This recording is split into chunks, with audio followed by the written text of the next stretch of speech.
esta breve charla que, por supuesto, es súper conocida por ustedes, ya que todos trabajamos en el mundo de la piel. He trabajado durante 21 años como directora médico del grupo ASAC Pharma, haciendo investigaciones. Conozco muy bien la labor de este laboratorio y, sobre todo, de los laboratorios que penden de él, como es los laboratorios Atache, siempre a la vanguardia científica del mundo de la dermatocosmética. También tengo la ventaja de que ejerzo la dermatología en el Centro Dermatológico Estético de Alicante, por lo cual tengo una visión del mundo de la piel y de la dermatología no solamente desde el punto de vista clínico, sino también desde el punto de vista de la belleza y, consecuentemente, de la estética. Y, por supuesto, los conocimientos que día a día y la investigación básica me da el ser catedrático de la Universidad Católica de Murcia. Por ello, brevemente y sin cansarles, porque conocen tanto más que yo este problema, vamos a hacer un pequeño barrido sobre la piel para introducirnos en el tema del envejecimiento, del progresivo de la piel, y que nos va a ocupar un poquito, solamente brevemente, esta charla. La piel es un órgano externo que nos cubre, nos aísla y, por supuesto, es la primera sensación impresión que tiene el ser humano. Por supuesto, todas las personas contamos con una manera de vernos. Bueno, os decía que todas las personas estáis de acuerdo conmigo que contamos con una imagen personal que incluye, por supuesto, características físicas, estéticas, filosofía de vida, ideología y el respeto no a las convenciones sociales. La dermatología, que es nuestra especialidad y la de muchos de vosotros, es una especialidad que sabéis que es médico-quirúrgica, que se ocupa del mantenimiento y la integridad de la piel y, sobre todo, de la recuperación y de la preservación de la normalidad cutánea. Y ahí es donde entraría también, aparte, la dermocosmética. Por supuesto que nos ocupamos de la patología, del diagnóstico y del tratamiento. Para ello estamos siempre en relación con otras especialidades como son la microbiología, parasitología, genética, farmacología y, sobre todo, en este momento de explosión, la inmunología en todos sus conceptos. Utilizamos muchísima tecnología ya para el diagnóstico, tenemos la ventaja de tener ya muchísima aparatología para todo y también tenemos múltiples técnicas terapéuticas especiales como los tratamientos tópicos y sistémicos, la aplicación de determinados métodos de fisioterapia especialmente diseñados para nosotros, como la crioterapia, radiaciones ionizantes, las cabinas de ultravioleta de fototerapia y los métodos quirúrgicos. Decía Paul Valéry, y es una frase que me encanta, que lo más profundo del hombre es la piel. Aquí tenéis dos cuadros magníficos, yo soy valenciana, de dos pintores valencianos, en los que siempre ha intentado pintar imágenes de mujeres, de varones, de niños al sol, y yo los utilizo mucho para hablar de la fotoprotección un poco y de la incidencia de la radiación ultravioleta en la piel.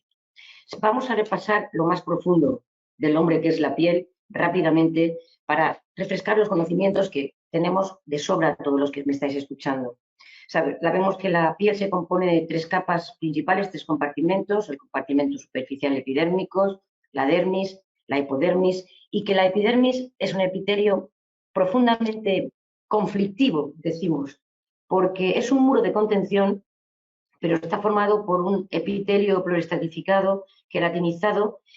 que las células son poligonales, pero que alrededor y entre ellas a veces aparecen células no de aspecto poliédrico, sino dendrítico, que algunas derivan del sistema nervioso, otras también dendríticas que forman parte del sistema inmunocompetente, en ese muro de contención que parece un muro estable, pero que en realidad está formado por tres zonas importantes, como es la zona proliferativa o de estrato basal, que es donde se producen las mitosis y la proliferación epidérmica, una zona de diferenciación intermedia, que es el estrato espinoso y granuloso, donde se empieza a formar la verdadera función de la epidermis, que es crear queratina, queratoialina y filagrina, y una zona funcional que viene condicionada por todo el metabolismo y toda la fisiología de la epidermis y la dermis, que es la capa córnea. El grosor de la epidermis es variable, no es lo mismo el grosor que podamos tener en la zona del abdomen que el grosor o en la cara, en el cuello, que el grosor que podamos tener en palmas y plantas en los que existe un estrato que no existe en las capas, en las zonas de la piel más finas, como es el estrato lúcido, y con un gran estrato córneo en esas zonas de soporte y de presión. Por lo cual los tratamientos, tanto dermatológicos como cosméticos, varían también en función de dónde los apliquemos y del tipo de grosor de la piel. La capa córnea, ya hemos dicho que es la capa más externa, se unen las células entre sí, que pierden muchas de ellas ya los núcleos, las células muertas, por una serie de lípidos que crean una barrera que fijan como cemento la estructura epidérmica y hacen que la piel no pierda agua y si pierde pueda recuperarla, es decir, establece un equilibrio entre la pérdida y la absorción del agua, haciendo que la piel no sea xerótica, no esté seca, no sea tirante y no se perciba áspera. También dentro de la capa córnea encontramos ácido láctico, ácidos grasos libres y al final muchísimos cofactores hidratantes naturales, que evidentemente provienen muchos del proceso de queratinización. Por lo tanto, cualquier cosmético que nosotros queramos aplicar sobre la piel tiene que tener unas características fisiológicas similares. Por eso es muy importante, y lo decimos en clase a los futuros médicos y a los médicos que formamos en la residencia, que cuando nosotros prescribamos lo que llamamos en España la receta blanca de un cosmético, sepamos que estamos prescribiendo y que se parezca lo más posible a la fisiología. Pues bien, todo este estrato córneo es conocidísimo, que forma el manto ácido de la piel, que sabemos que tiene ese pH entre 5,4 y 5,9, que es importantísimo para que puedan vivir los microorganismos afines y no los que nos puedan perjudicar, que es importantísimo para la formación de lípidos epidérmicos, sino que no perdamos agua, y que es importantísimo para que se activen los enzimas que nos ayuden a la descamación. Dicho esto, y formado este estrato córneo impermeable que forma barrera, la función fundamental, si tuviéramos que decir, de la epidermis es producir la queratina. Es la función fisiológica inicial de la epidermis. Es decir, no voy a entrar en los tipos de queratinas, pero sí saber que hay unas citoqueratinas muy basales, formada por filamentos o tonofilamentos, que a medida que van ascendiendo aparecen los granos de queratohialina en el estrato córneo y ya se conforman en el estrato granuloso, y que al final se forman los cuerpos laminares unidos por esos lípidos y por la condensación de toda la queratohialina y tonofibrillas unidas a la filagrina para formar ese estrato córneo que formará y que ayudará a que la epidermis tenga el factor de muralla y que nos aísle del resto. Importantísimo, igual que es el estrato córneo, que es el estrato final, es hablar de la dinámica de la epidermopoiesis, y que la veremos también cuando hablemos un poquito del envejecimiento, de la zona de proliferación, que son las células basales, que algunas se quedan ancladas, llamadas las células serrated, y que otras proliferan, llamadas las células non-serrated, y que van multiplicándose hasta que la replicación sea posible y ascendiendo y diferenciándose hacia las capas superiores. La proliferación y diferenciación de la epidermis son básicas. El tiempo transcurrido es de unas 4 semanas y esto es lo que se llama la apoptosis, es decir, parece ser que la epidermis se renueva en un mes o mes y medio. Evidentemente, cuando vemos que la apoptosis se acelera y que la renovación es más rápida, el tránsito desde una célula basal a una célula en el estrato córneo es más rápida, encontramos lesiones de hiperkeratosis, exceso de estrato córneo, como es el caso, por ejemplo, de la psoriasis, que es una patología que todos conocen, y sin embargo, si hay una ralentización, o sea, si hay una disminución de esta capacidad de proliferación en el mes, las células están mucho tiempo en la epidermis, algunas empiezan a envejecer, a no replicar y a formar lo que llamaremos las células, y al mismo tiempo también están mucho más tiempo sometidas a los agentes externos como son las radiaciones ultravioletas, la polución, los factores atmosféricos, etc. Por bajo de la epidermis encontramos la unión dermoepidérmica, que es fascinante y que tiene una formación de desmosomas y desmosomas de anclaje importantísima para que esta epidermis se fije sobre la dermis. Y la dermis, que en general es mucho más gruesa que la epidermis, con un tamaño mucho mayor. Tiene dos zonas importantes, como es el estrato papilar, que vemos en la parte en contacto con lo que es la epidermis, y un estrato reticular, que como su nombre indica es donde vamos a encontrar las células, las fibras más reticulares, y toda esta amalgama tan importante que forma la dermis va a ser, y luego una frase que suelo repetir, el cerebro de la piel. ¿Qué encontramos pues en la dermis? Evidentemente células, mastocitos, fibroblastos, macrófagos, linfocitos, células inmunocompetentes, importantísimo en cualquier proceso inflamatorio y en cualquier proceso incluso degenerativo cutáneo, fibras de colágeno, distintos tipos de colágeno, fibras de elásticas y fibras de reticulina. Todo ello, todas estas fibras, todas estas células están como dentro de una pecera rodeadas de una sustancia amorfa constituida fundamentalmente por polisacáridos como el condroitine paransulfato y impregnadas de un gel que es el ácido hialurónico, cuya función principal, igual que los azúcares, es de atrapar agua y mantener moléculas de agua en la dermis para que tenga turgencia y para que nunca tengamos sensación de serosis cutánea y que transmitamos esa sequedad a nivel epidérmico. Evidentemente, no solamente hay células y sustancia amorfa y sustancias que se pierden y fibras elásticas y reticulina, tenemos también anejos cutáneos que son importantísimos para la fisiología normal de la dermis y para esa formación del manto ácido, como es la glándula sebácea, cuya función es emoliente, lubricante y bacteriostática, la glándula sudorípara apocrina que se desarrolla en la pubertad y es el componente feromónico, el que equivale al componente feromónico de los animales, y la glándula sudorípara ecrina, que es unas glándulas que regulan muy bien la temperatura corporal y mantiene el pH cutáneo. También encontramos folículos pilosos, con todas sus fases, las anágenas, las catágenas, las telógenas de crecimiento, unidas o no a las glándulas sebáceas, lo que condicionará que tengamos el cabello más graso o menos graso. Bueno, toda esta alteración, toda esta estructura, toda esta secreción y toda esta fisiología dérmica que producen las células de colágeno, los fibroblastos produciendo colágeno,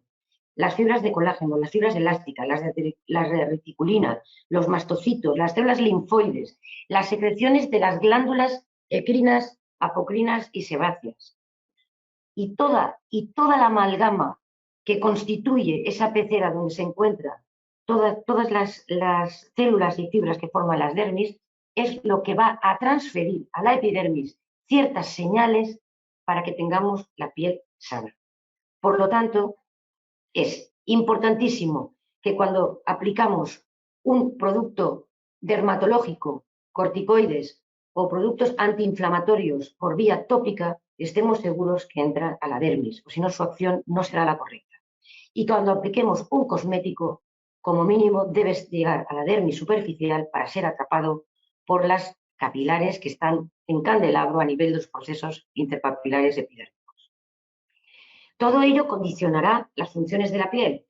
que como todos conocemos es la defensa ante infecciones, bacterias, hongos, la defensa ante estímulos nocivos. La piel tiene una capacidad biomecánica extraordinaria para poder regenerar, y eso nos ayuda mucho las fibras de reticulina, las fibras elásticas, incluso las uñas y los pelos son mecanismos de defensa. La defensa frente a estímulos térmicos, gracias a ese control que hemos comentado antes de las glándulas sudoríparas ecrinas que nos ayudan, aparte de todo el sistema hipotálamo hipofisario, con las glándulas, las hormonas, la gran relación que existe aquí con el sistema endocrino, defensa frente a las radiaciones nocivas. O sea, esta es una de las funciones más básicas de la piel. O sea, no hay otro órgano que pueda protegernos mejor de las radiaciones nocivas como es la radiación ultravioleta de la luz cualquiera, y la defensa frente a frente a agentes químicos y físicos.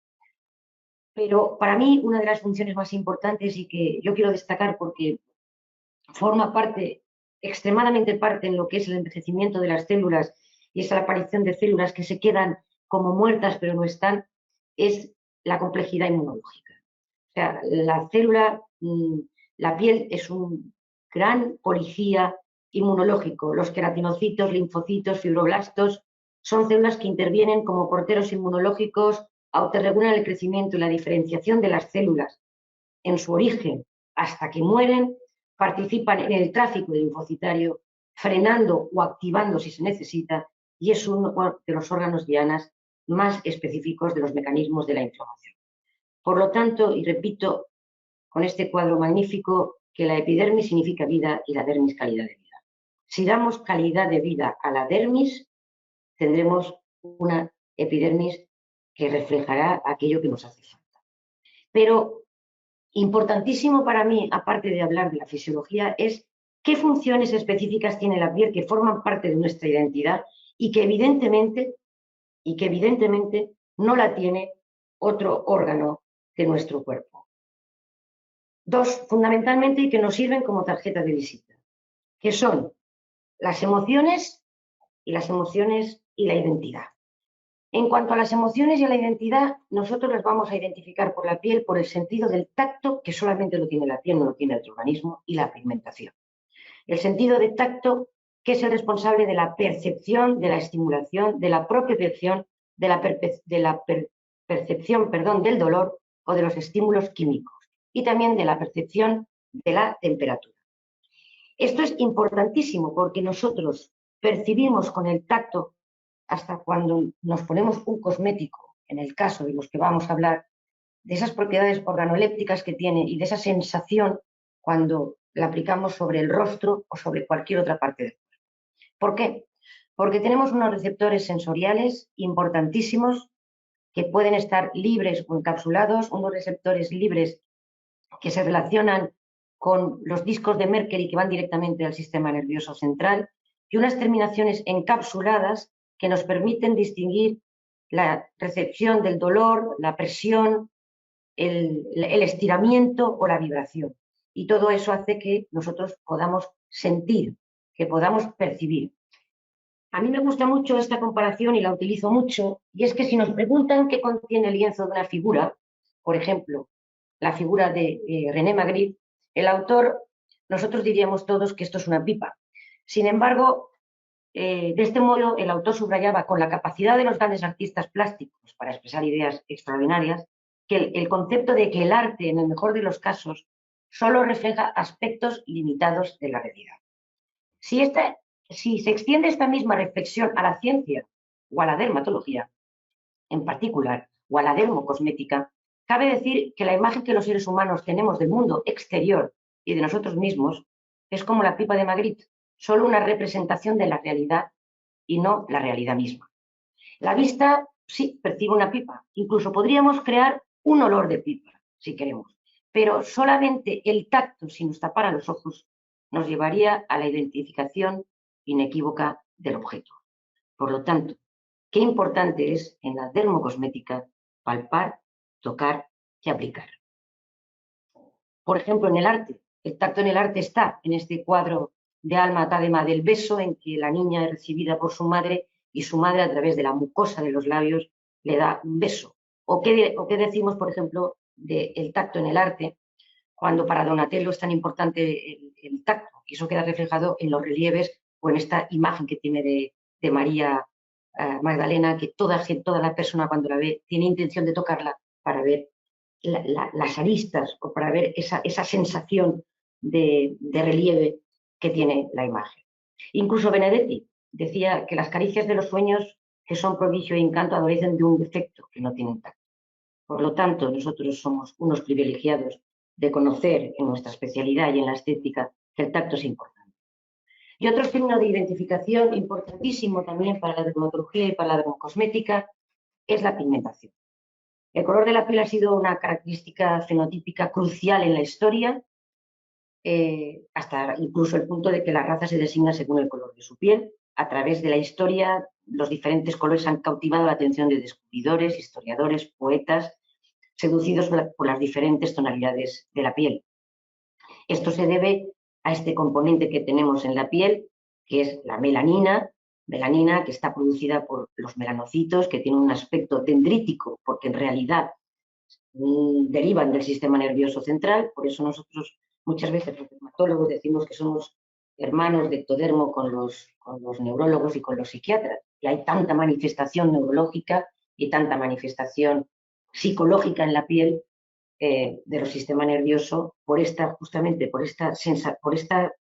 derivación ectodérmica de ciertas células. Por ejemplo, como es el melanocito que se introduce, como ven aquí, a nivel de los queratinocitos, formando las unidades melanoepidérmicas y transfiriendo melanina por esa ruta celular compleja en la que el melanocito sintetiza esa melanina y luego cómo la transfiere a través de los melanosomas a los queratinocitos y la piel va tomando su tonalidad. Tonalidad que tiene la ruta enzimática, que es partir de la tirosinasa, del aminoácido la tirosina, que a través de esta enzima, la tirosinasa, transforma la L-dopa en dopaquinona, y aquí ya tenemos los pigmentos oscuros y claros o mixtos de la piel. Importantísimo, porque una persona que tenga una actividad elevada de tirosinasa, pues evidentemente produce más pigmentos, y una persona que tiene inhibida la tirosinasa, pues en los casos de que parche, origina una de las dermatosis importantes, que es el vitíligo. Y todo esto, este melanocito, se regula evidentemente y aumenta su capacidad melánica cuando estamos expuestos al sol, a la radiación ultravioleta. Pero es verdad que tenemos una regulación constante a través de la hormona melanotrópica,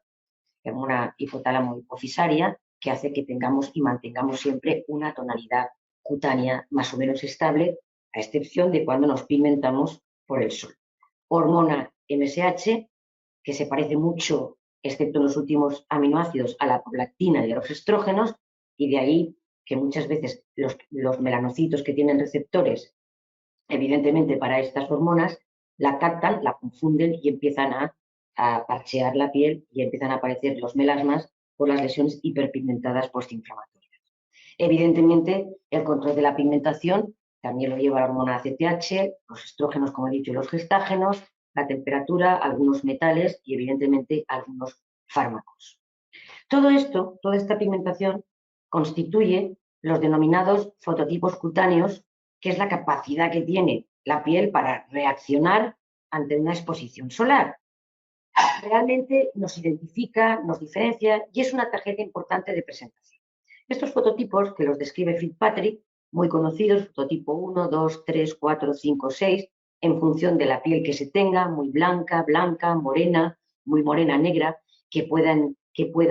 pigmentar, no puedan pigmentar, que se queman con la mínima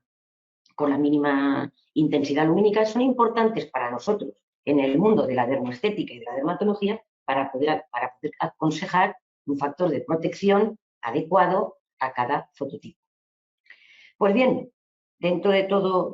este conjunto de la dermatología, Laboratorios Atache presenta una línea que me parece, el nombre me encanta porque es excelente, pero es que parece excelente, porque tengo que recordar que es un laboratorio que elige los ingredientes bajo el punto de vista científico, tiene como un tratamiento global, es un antienvejecimiento, renovador y reestructurante, con una triple acción porque va a actuar a nivel celular y lo que es muy importante, refuerza la epidermis, pero actúa, como ya verán en la composición, en la que yo lo haré un poco por encima, pero que me imagino que Laboratorios Atache les dará todas las adecuadas facilidades para que puedan entender mejor el producto, van a actuar sobre la dermis. Y esa mejoría de la dermis ayudado a la epidermis es lo que nos va a hacer que esa piel mejore y que esa piel cambie.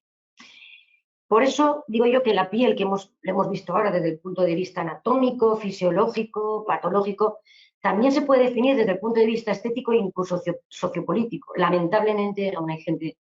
que políticamente tiene la piel como sistema de discriminación.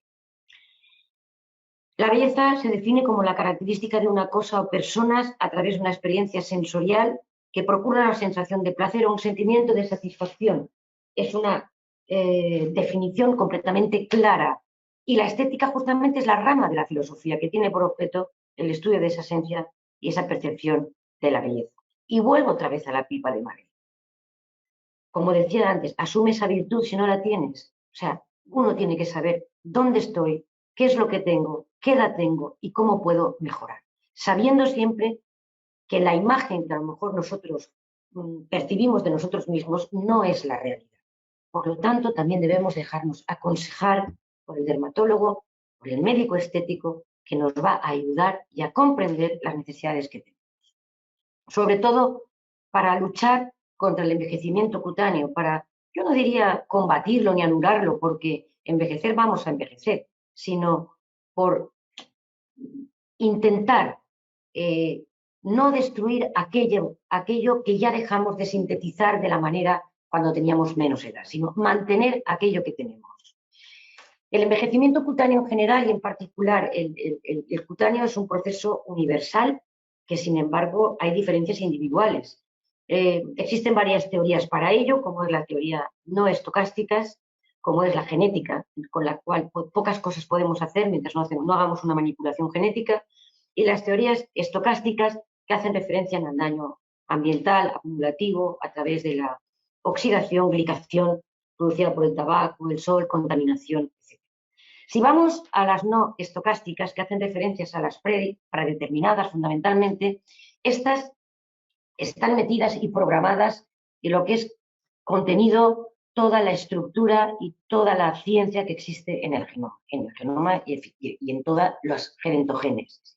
Es verdad que los genes están implicados, que los genes se dañan, que los genes producen mutaciones, que los genes llegan a la mutación,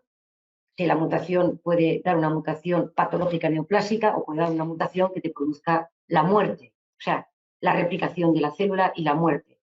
Pero aplicándolo a la piel y haciendo análisis con PCR, se sabe también que hay ciertos polimorfismos en los genes encontrados, por ejemplo, que hay ciertos genes que tienen más riesgo a tener metaloproteinasas que favorecen una mayor degradación del colágeno y que hay otros genes o hacia menos, como las acuaporinas, que lo que hacen es que llevan a una mejor hidratación. Es decir, genéticamente es verdad que vemos a personas de una cierta edad y decimos, caramba, usted tiene una piel magnífica y a lo mejor no se ha tratado tanto. Pero bueno, es que la genética es la genética. Decía el profesor mío de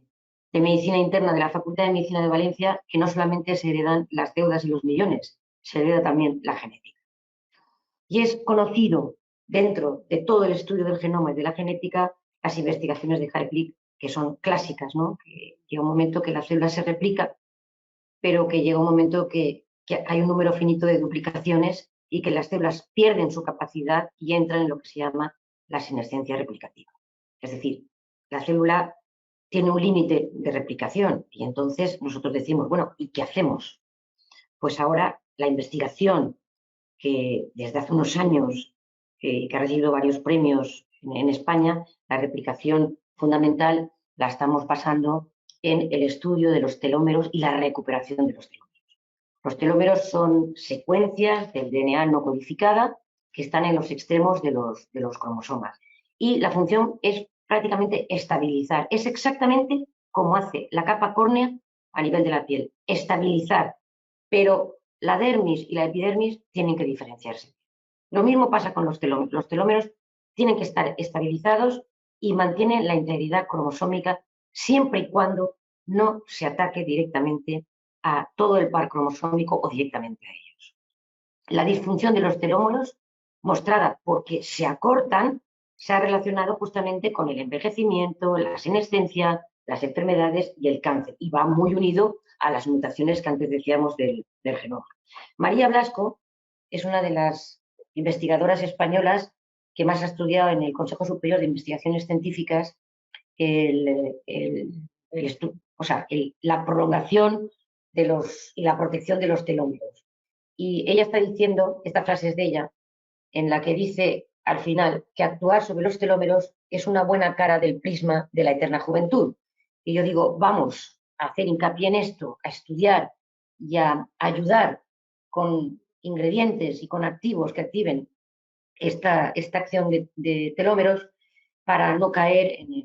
en el pecado de Fausto, ¿no? Que vendió el alma al diablo para obtener una eterna juventud. Obtengamos la eterna juventud por mecanismos fisiológicos.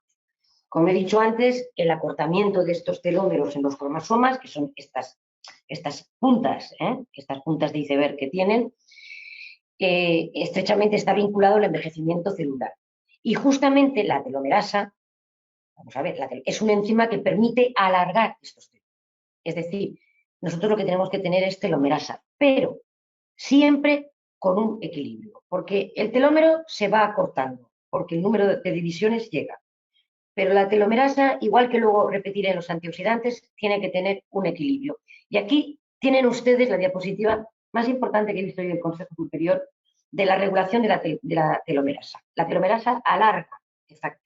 los telómeros. Pero ojo, que si tenemos una baja actividad telomerasa, aumentamos el envejecimiento, pero disminuimos el cáncer, porque a lo mejor no se producen mutaciones.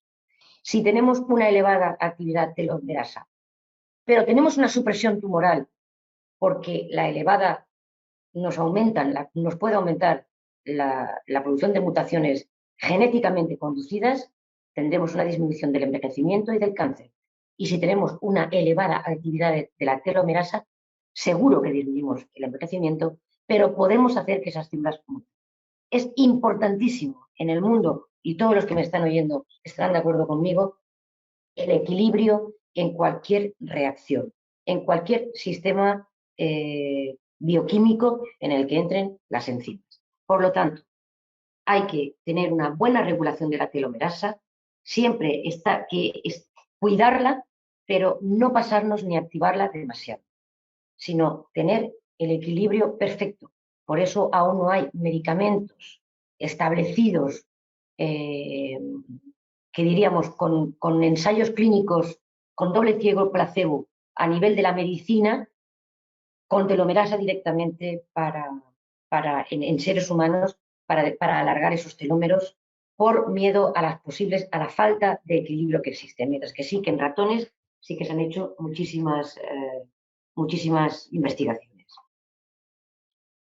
Dentro de las teorías estocásticas o del azar ya entran los radicales libres. Los radicales libres yo creo que sería motivo de otra charla, porque una de las líneas de investigación que yo llevo en la universidad son los radicales libres, que empecé justamente en el grupo ASA con el profesor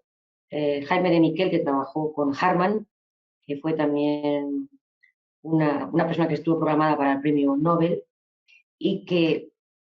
nosotros ya empezamos a estudiar la oxidación en varones y en mujeres, como luego les explicaré. Bueno, los radicales libres son especies moleculares o atómicas con un electrón desapareado. Cuando un electrón se desaparea, pues tiene una gran reactividad, y que justamente los radicales libres pueden actuar contra cualquier célula. Pero dentro de la célula, los radicales libres son tremendamente activos atacando a la mitocondria. La mitocondria son fuentes energéticas, y esa fuente energética, el radical libre, la puede aniquilar, pero rápidamente. Las principales causas de los radicales libres son conocidas: radiación ultravioleta, el tabaco, las radiaciones ionizantes, la contaminación atmosférica, los procesos metabólicos y fisiológicos, y también estamos convencidos, y saben todos ustedes, que hay también muchísimos sistemas enzimáticos que frenan estos radicales libres, como las catalasas,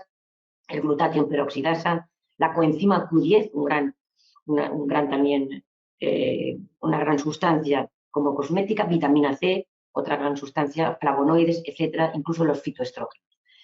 Pero el target, el diana de los radicales libres es la mitocondria. La mitocondria, porque va produciendo una desergenización mitocondrial, y la célula, cuando se desergeniza, prácticamente llega a esa muerte programada o esa apoptosis demasiado acelerada que no nos gusta llegar. Es lo que llamaba el profesor Harman y el profesor Jaime Miquel la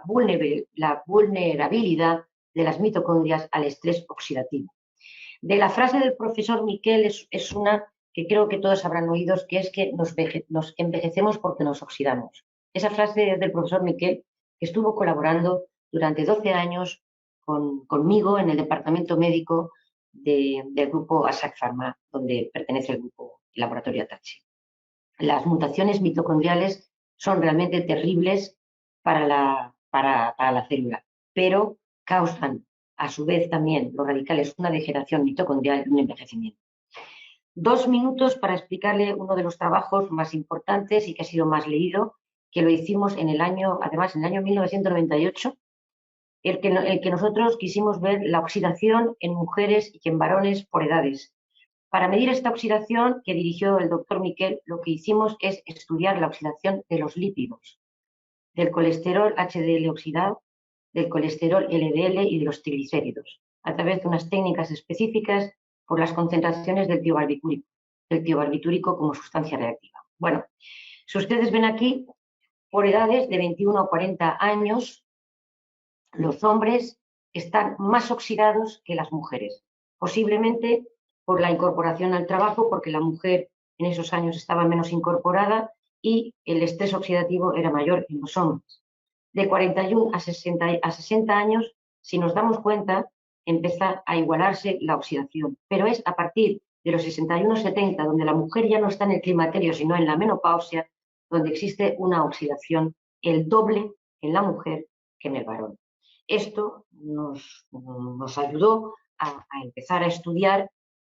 antioxidantes en el caso de la mujer o en el caso del varón. Lo pongo simplemente a modo para que vean lo importante que es la oxidación y cómo a partir de los 21 a 40 años ya se empiezan a ver grados de oxidación, tanto en el hombre como en la mujer. Y como le decía con respecto a los telómeros y a la telomerasa, la salud depende del equilibrio entre radicales libres y antioxidantes. Hay una frase que yo nunca olvidaré del profesor Jaime Miquel y me decía: el exceso de oxidantes es prooxidante, porque acabamos inhibiendo la acción benéfica, o más que benéfica, diría yo, saludable, que pueda tener los radicales libres. Lo que es malo es tener exceso, porque es paradójico, necesitamos el oxígeno para respirar, pero se producen radicales libres por la liberación de oxígeno. Pero necesitamos también radicales libres para combatir infecciones bacteriológicas, fúngicas, víricas e inflamatorias. Pero no nos podemos pasar. Por ahí, por eso digo que es importantísimo, para no llegar a la patología, encontrar el verdadero equilibrio entre sustancia oxidante y antioxidante. No se trata de bloquearnos, de llenarnos de sustancias antioxidantes, de llenarnos sustancias de telomerasa positivas, sino de llegar a un equilibrio. Por otra parte, una de las acciones que más influyen sobre los radicales libres son las radiaciones ultravioletas. En la parte izquierda de la diapositiva tienen la positividad del sol, y en la parte derecha, y en la parte izquierda tienen la parte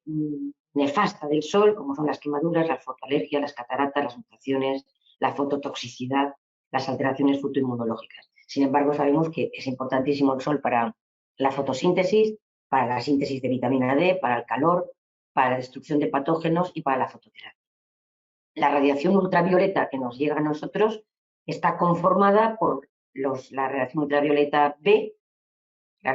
radiación ultravioleta A, la luz visible y la infrarroja, con distintas longitudes de onda. Los rayos ultravioletas C quedan bloqueados y absorbidos por la atmósfera, por la capa de ozono. Esperemos que toda la actividad nuclear que haya no rompa la capa de ozono y al final esa radiación ultravioleta nos pueda llegar a dañar. Luego tenemos los ultravioleta B de 200 nanómetros que llevan perfectamente a la piel, los ultravioleta A, la luz visible que también llega y la luz infrarroja que se utiliza como antiinflamatorio.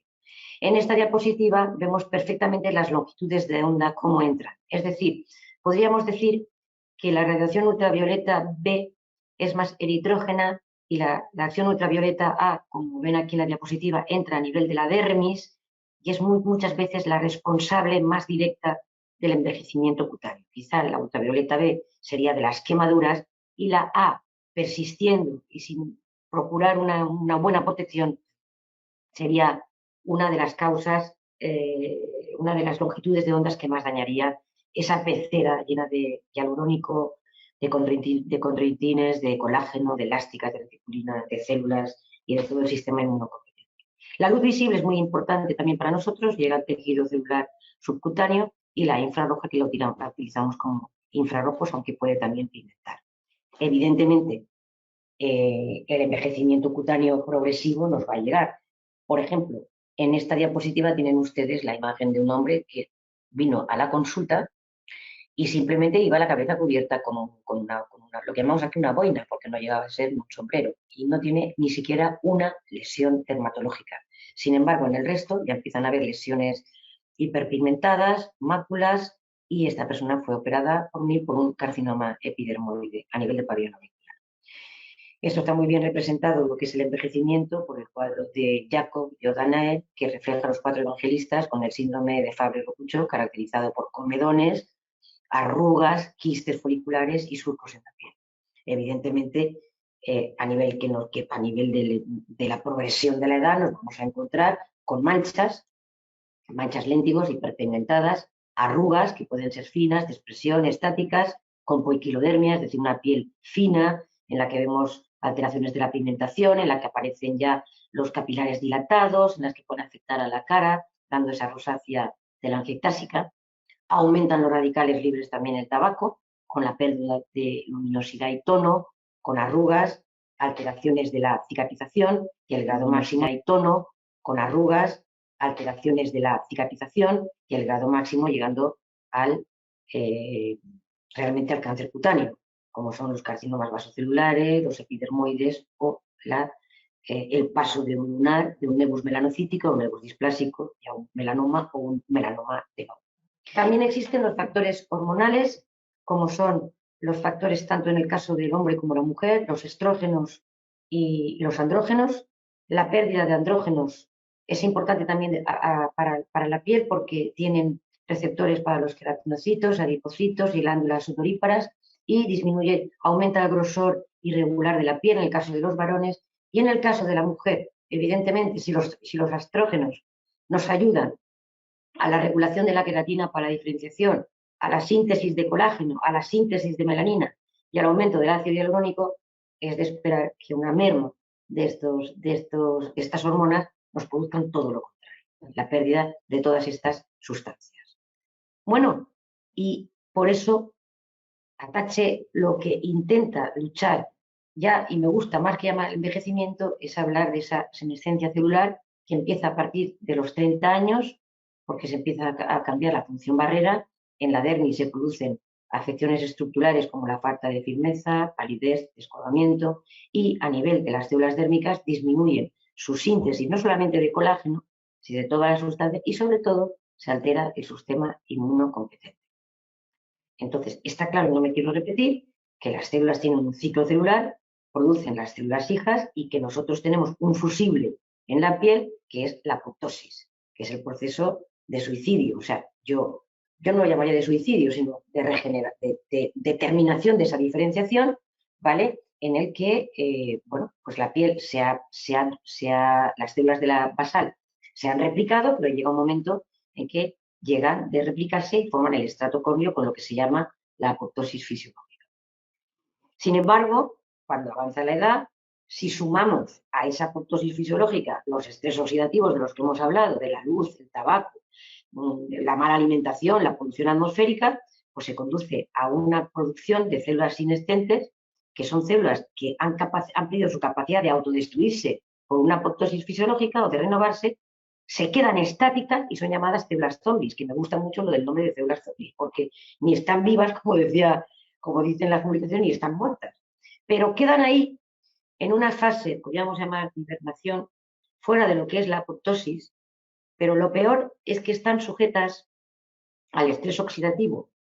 y al mismo tiempo que están sujetas al estrés oxidativo, esas células senescentes van a crear unos factores que son inflamatorios. Estos factores inflamatorios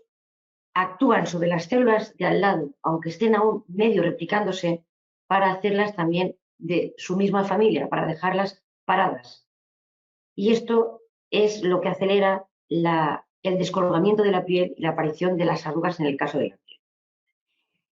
¿Qué pasa? Que estas células producen factores inflamatorios y segregan sustancias que atrapan a otras células. Y entonces nuestro sistema inmunocompetente, intentan destruir estas células porque las ven como extrañas, estas células que están paradas. Y cuando nuestro sistema inmunocompetente empieza a producir un fenómeno inflamatorio. Y cuando produce un fenómeno inflamatorio, repercute sobre la epidermis, encontrando una epidermis agrietada, seca, descolgada y en su extremo máximo, que es la xerótica. ¿Qué pasa? Que estas células se propagan a través de la matriz extracelular y evitan que el ácido hialurónico pueda captar las moléculas de agua que le entran a través de una epidermis que está completamente bloqueada y con pérdida de estructura debido a faltas de señales dérmicas por el acúmulo de estas células. Por lo tanto, la senescencia celular implica la pérdida de la capacidad de replicación de las células y sufren unos cambios morfológicos de funcionalidad.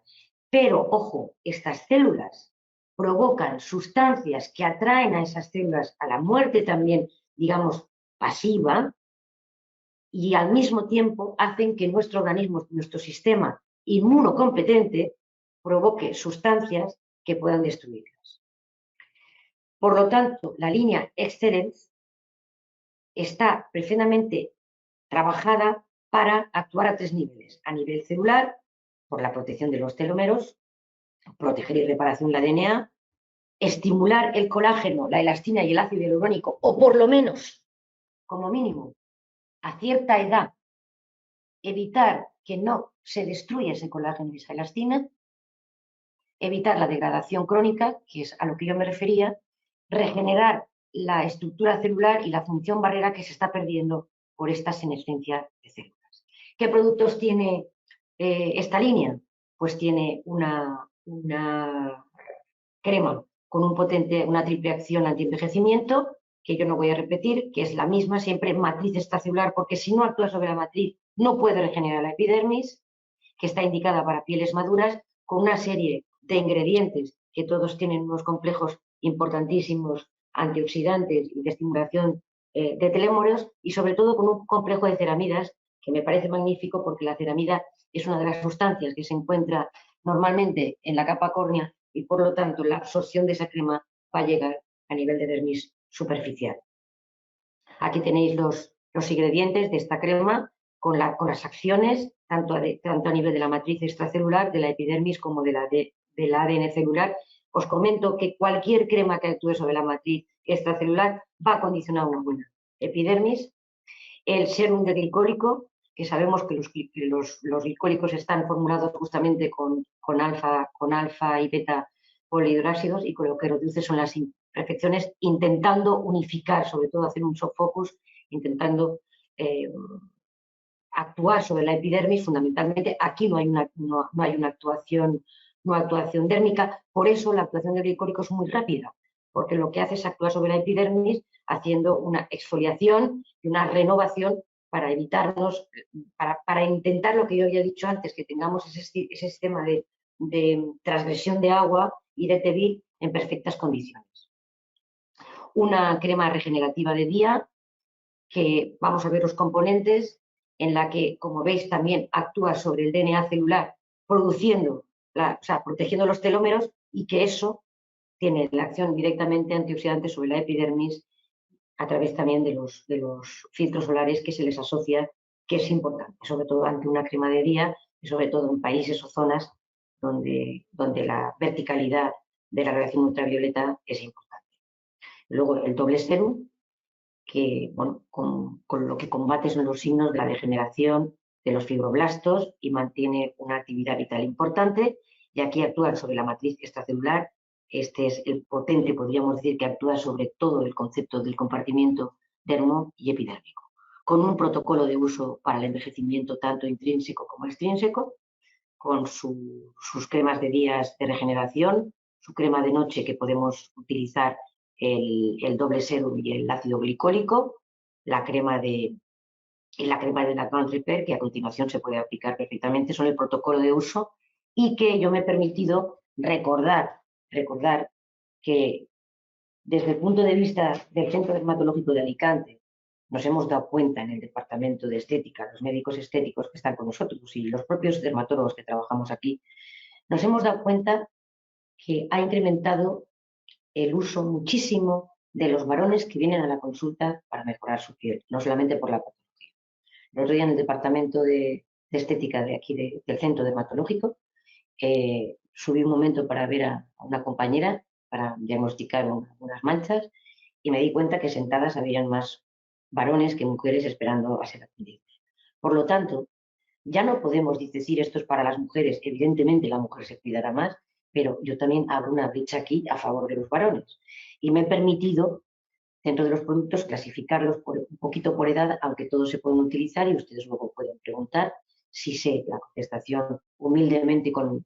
honestidad científica, se la contestaré. De 30 a 40 años la crema de día, el glicólico, y también pueden ponerse la crema de noche. De 40 a 50 se pueden aplicar todo o el serum evitarlo, y a partir de los 50 el serum se puede aplicar en las dos partes. Sin embargo, yo a partir de los 50 años no daría glicólico si no es bajo una supervisión estricta del médico estético o del dermatólogo que pudiera recetar. Y yo no quiero cansarles más, lo siento mucho, siéntese cansado. Ha sido un placer saber que ustedes me están escuchando y respeto sus opiniones y sus preguntas si puedo acceder a ellas. Y muchísimas gracias, y gracias también a Laboratorios Atache y al Centro Dermatológico Estético de Trabajo por darme la posibilidad de poder dar esta breve charla.